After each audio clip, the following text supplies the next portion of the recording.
Welcome to Creative World. In this video, we will solve Chapter 2 exercise problem number 2.22. While solving this problem, we will be using Kirchoff's current law. According to this law, a cumulative current on a node inside an electrical network is always zero. Sum of all entering currents on a node is always equal to sum of all leaving currents from that node. Now move towards the problem. Exercise problem number 2.22. Find currents I1, I2 and I3 in given below figure and also satisfy the KCL at the boundary. This is the circuit diagram of given problem. We have to find the values of currents I1, I2 and I3 in this circuit and also verify the implementation of KCL on these nodes which are coming inside the boundary. So without wasting time, let's proceed towards the solution. In this circuit, the only information that is provided is in the form of currents and it is also asked to calculate the values of currents as well. No other parameter is specified, so we will use Kirchoff's current law to solve this problem that is purely based on currents. According to Kirchoff's current law, sum of all entering currents on a node inside an electrical network minus sum of all leaving currents from that node will be equal to 0. In this circuit, there are multiple nodes, but our concerning nodes will be these three nodes. We will start from this node, apply Kirchoff's current law on this node. On this node, two currents are entering, one is 4 mA and other one is I2, while one current is leaving, that is 2 mA. So write Kirchoff's current law equation for this particular node. 4 mA and I2 are entering currents while 2 mA is leaving current. Inside this equation, we only have one variable, so we can solve this equation to calculate the value of current I2. For that purpose, subtract 2 mA from 4 mA, it will become 2 mA plus I2 is equal to 0. Now place this 2 mA on the other hand side of equal to calculate the value of current I2, that will become minus 2 mA.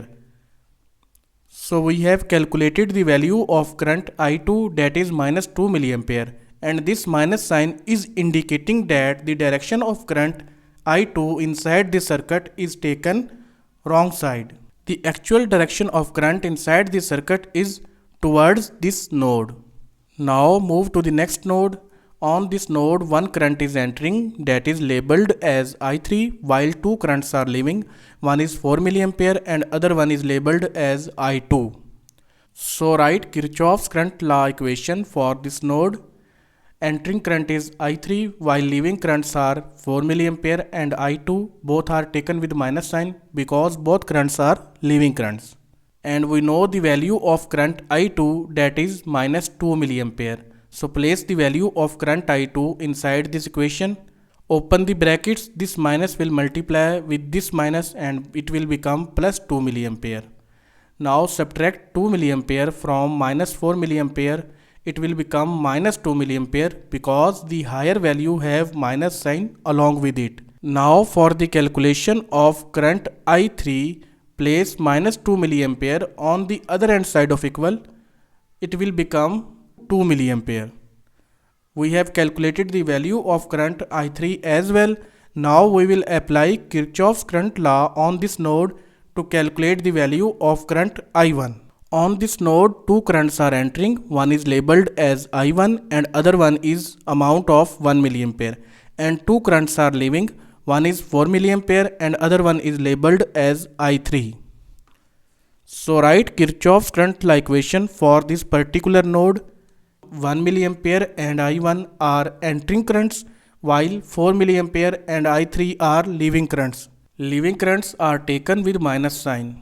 In this equation, we know the value of I3 which we have calculated in previous step. I3 is equal to 2 mA. So place the value of I3 inside this equation. The equation will become 1 mA plus I1 minus 4 mA minus 2 mA is equal to 0. Now add these values together. Minus 2 mA and minus 4 mA will become minus 6 mA and minus 6 milliampere plus 1 milliampere will become minus 5 milliampere. So the equation will become I1 minus 5 milliampere is equal to 0. Now for the calculation of current I1, place minus 5 milliampere on the other hand side of equal. Value of I1 will be 5 milliampere. We have calculated the values of currents I1, I2 and I3. Now we will try to satisfy the implementation of KCL under this boundary. Inside this boundary, these currents exist and this node should be verified with respect of Kirchoff's current law. But we will apply Kirchoff's current law on two nodes to satisfy the implementation of Kirchoff's current law. First, we will apply Kirchoff's current law on this node. On this node, one current is entering, that is I3, while two currents are leaving. One is 4 milliampere and other one is I2. So I have written the equation of Kirchoff's current law. Entering current is I3 while the leaving currents are 4 milliampere and I2.